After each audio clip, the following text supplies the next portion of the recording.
El grito de Yuji, un rugido de pura agonía y traición, se desgarró en el aire helado del jardín. ¿Qué hiciste? La pregunta quedó suspendida, dirigida a un demonio que ya se había retirado a las sombras de su alma, dejándolo solo para enfrentar la horrible obra de sus propias manos. El silencio que siguió fue peor que cualquier grito de batalla. Duró una eternidad contenida en 3 segundos, un vacío en el que el universo pareció contener la respiración. Y luego, el infierno se desató en el cuerpo de Natsuki Subaru. Se arqueó en el suelo con una violencia antinatural, las articulaciones de su espalda y extremidades crujiendo con un sonido seco y nauseabundo que hizo que todos retrocedieran instintivamente.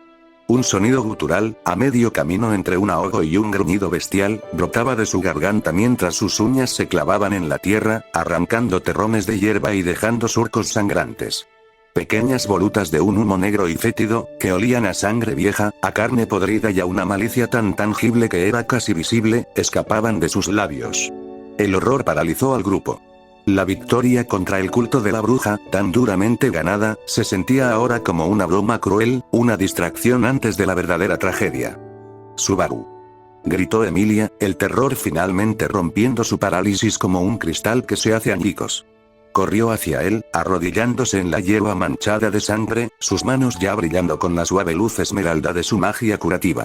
Resiste, por favor. Estoy aquí.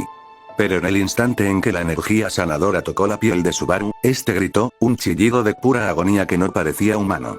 El humo negro se arremolinó con furia, como una serpiente atacada, y la magia de Emilia chisporroteó violentamente.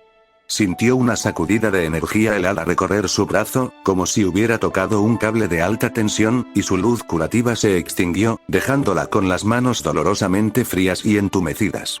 Lo rechaza. Es como si estuviera echando veneno sobre una herida abierta. Lo estoy lastimando. No lo toques. La voz de Yuta fue cortante y autoritaria. En un instante, se interpuso entre Emilia y Subaru, su expresión era una máscara de intensa concentración y alarma. Tu magia está reaccionando con la energía maldita. Es como echarle gasolina al fuego. Todos atrás, ahora. Vieron con horror cómo la piel de Subaru parpadeaba, las marcas negras de su cuna luchando por emerger como una tinta siniestra que se extendía por sus venas, solo para ser repelidas violentamente por una sombra que se retorcía bajo la superficie, una oscuridad diferente, más antigua y posesiva. El cuerpo de Subaru era un lienzo en el que 2 artistas primordiales pintaban una obra de destrucción. Normalmente, una persona no hechicera moriría al instante, explicó Yuta, su voz grave y rápida, tratando de controlar la situación. Su alma no puede soportar la información, la pura malevolencia de un objeto maldito de clase especial. Se desintegraría. O peor, su cuerpo se transformaría en una maldición sin mente, una bestia de puro instinto. Entonces, ¿por qué él no lo hace? Preguntó Ren, su voz temblando. Se había puesto en pie, su lucero del alba en la mano, dividida entre su instinto de proteger a Subaru y el miedo primordial que le provocaba ver a Yuji, el origen de todo esto. Porque hay otra cosa dentro de él, respondió Yuta, sus ojos entrecerrados. Una fuerza diferente, igual de monstruosa. No es energía maldita, pero es oscura, posesiva, antigua. Está luchando contra el dedo de su cuna. Está tratando de reclamar su territorio. Puck se materializó en el hombro de Emilia, su pelaje erizado. Lia, aléjate de él. El olor es el de la celosa, más fuerte que nunca. Pero hay algo más. Algo antiguo y voraz que nunca he sentido. No puedo hacer nada aquí. Es como tratar de apagar un volcán con una bola de nieve. De repente, como si una tregua brutal hubiera sido declarada, las convulsiones cesaron. Subaru cayó en una quietud mortal. Emilia se arrodilló, acercando su oído a sus labios. El aire que escapaba era frío y tan débil que apenas empañaba la plata de su cabello. Yuji, que había permanecido congelado, un monumento a su propio fracaso, finalmente se movió. La culpa era un océano que amenazaba con ahogarlo, pero en el fondo de ese océano, la necesidad de actuar era una corriente ineludible. La biblioteca, dijo, su voz ronca y quebrada. Beatrice. Ella sabe de maldiciones. Tenemos que llevarlo con ella. Irrumpieron en la biblioteca prohibida como una tormenta. Yuta llevaba a Subaru.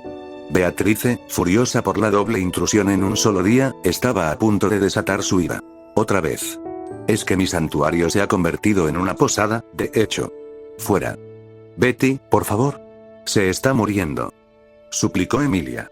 La furia de Beatriz se evaporó cuando sus ojos se posaron en el chico inconsciente. Flotó hacia él, su pequeña nariz arrugándose con asco. El hedor, el miasma insoportable de la bruja celosa está más fuerte que nunca, murmuró. Luego, retrocedió como si la hubieran golpeado, sus ojos desorbitados. Pero hay otro. Un segundo veneno. Algo ajeno, sucio, hambriento. Un fragmento del alma de un rey maldito de nuestro mundo, explicó Yuta. Beatriz lo entendió todo. Dos venenos divinos. Dos voluntades absolutas luchando por un solo y patético recipiente humano. Lo desgarrarán. No hay nada que hacer. Tiene que haber algo. Gritó Yuji, dando un paso adelante. Lo que sea. Es mi culpa. El monstruo dentro de mí lo hizo. Haré lo que sea que me pidas. Por favor, sálvalo. Su súplica, tan desesperada y rota, hizo que Beatriz lo mirara por primera vez no como a un intruso, sino como a un ser patético. La única posibilidad teórica sería que un espíritu de gran poder formara un contrato con él, para actuar como mediador, explicó, su rostro contrayéndose en una mueca de odio. Pero jamás, en 400 años, ataré mi existencia a alguien que apesta a ella. La respuesta es no. La sentencia fue definitiva. En ese momento, Puck se materializó, la temperatura de la habitación desplomándose hasta que pudieron ver su propio aliento. Betty, dijo, su voz peligrosamente tranquila. Este chico es importante para Ria. Si no lo ayudas, consideraré nuestro viejo pacto roto. Y te prometo que el mundo arderá en un invierno eterno. Beatriz se quedó helada, atrapada entre su odio y la amenaza de su único amigo. Finalmente, miró a Yuji con furia. Hay una forma. Pero no seré yo quien se ensucie las manos. Serás tú. Beatriz creó una barrera púrpura alrededor de Yuji y Subaru. Vas a meter las manos en un nido de avispas celestiales. Tu energía es la misma que la del veneno. Busca el fragmento que no pertenece y arráncalo. Pero prepárate, porque no querrá irse. Yuji colocó sus manos temblorosas sobre Subaru. Cerró los ojos y se sumergió en un paisaje de pesadilla. Vio el alma de su amigo como un laberinto de pasillos que se repetían, y en las paredes, escenas de sus muertes pasadas se reproducían como fantasmas. Vio a Subaru morir a manos de Elsa, de los Ulgarm, de la propia Rem. En el centro, una luz temblorosa era abrazada por una sombra gigantesca y llorosa. Y clavado en esa luz, como una estaca cancerosa, había un fragmento de oscuridad pura con un único ojo burlón que se fijó en él. Cuando Yuji extendió su energía para agarrarlo, el fragmento contraatacó, inundando su mente con sus peores miedos. Vio a Shibuya en llamas, escuchó a Sukuna reír mientras masacraba a inocentes. Fracasaste con Fushiguro. Fracasarás con este también. Deja que me lo quede. Te daré el poder para proteger a la Semielfa. Estaba perdiendo, ahogándose en la desesperación. Yuji, puedes hacerlo. Escuchó una voz lejana. Emilia. Vuelve con nosotros. Te necesitamos. Esa voz. Su ancla. Se aferró a ella. Ignoró las visiones, ignoró las tentaciones. No es tuyo. Rugió en su mente. Agarró el fragmento del alma de Sukuna con toda su fuerza de voluntad y tiró.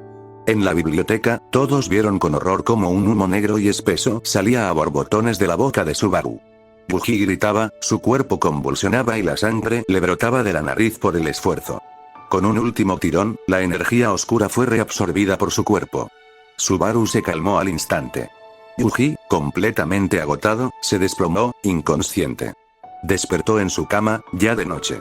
El silencio era casi total, roto solo por el crepitar de una vela. Se incorporó con un gemido, el cuerpo dolorido, la cabeza pesada, pero fue el agotamiento de su alma lo que más sintió. Rem estaba sentada en una silla en la esquina, su silueta recortada contra la luz parpadeante. Al verlo moverse, se levantó y se acercó.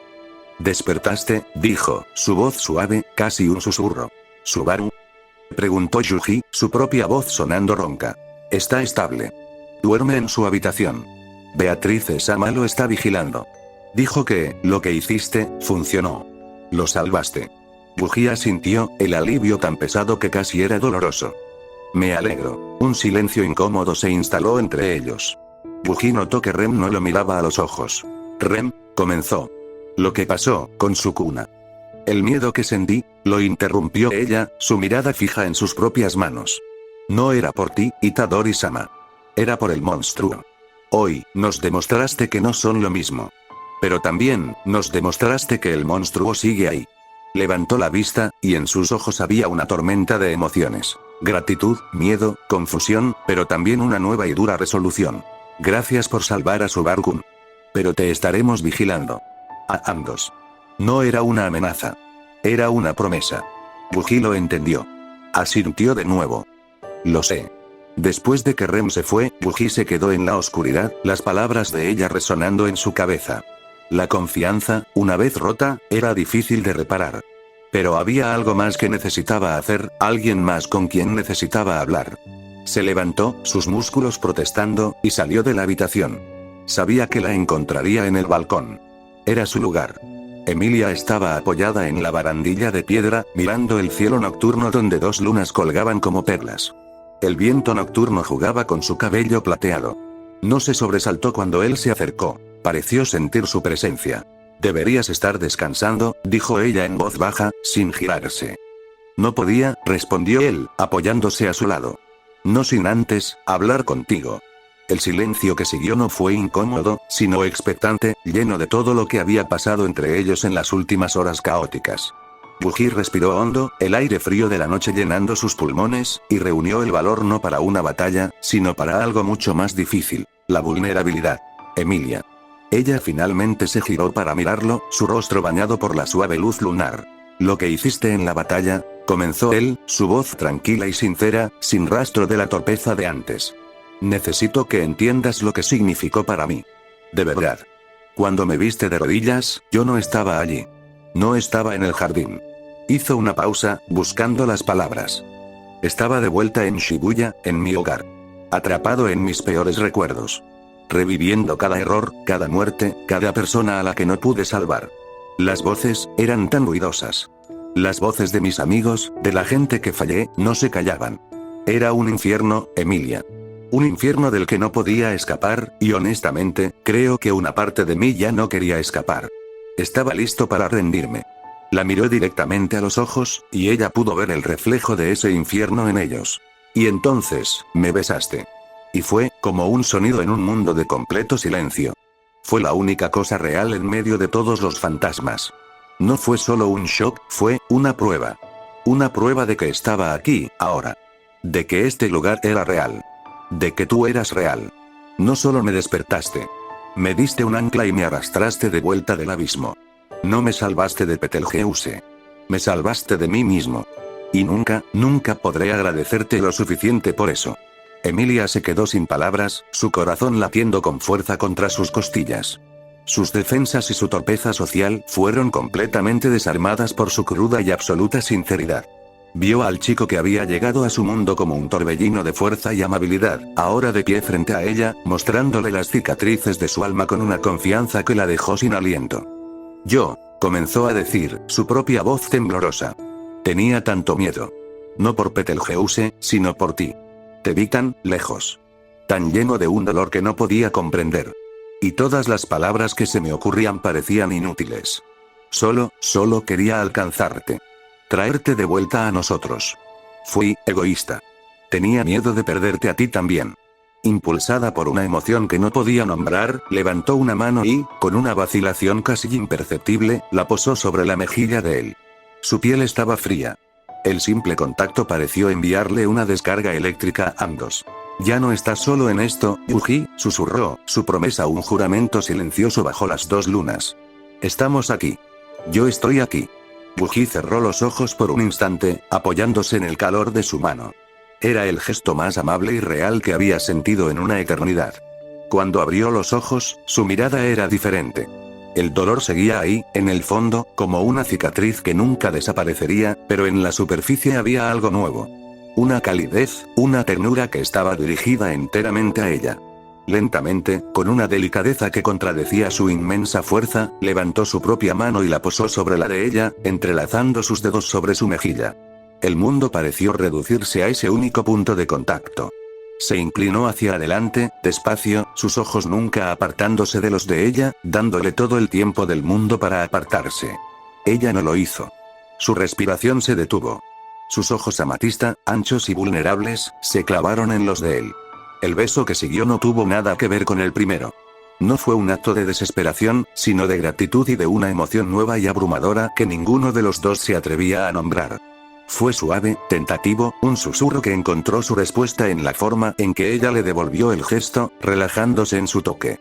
Fue un reconocimiento de todo lo que habían pasado, de las batallas externas e internas, y la promesa silenciosa de lo que podrían llegar a ser. Cuando se separaron, se quedaron a centímetros de distancia, sus frentes casi tocándose, sus respiraciones mezclándose en el aire frío de la noche. El rostro de Emilia estaba del color de una cereza madura, pero no apartó la mirada.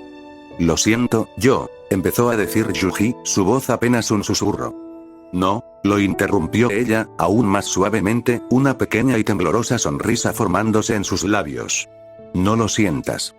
Patético, la voz de Sukuna resonó en la mente de Yuji, fría y llena de desprecio, pero se sentía lejana, sin poder, un eco impotente.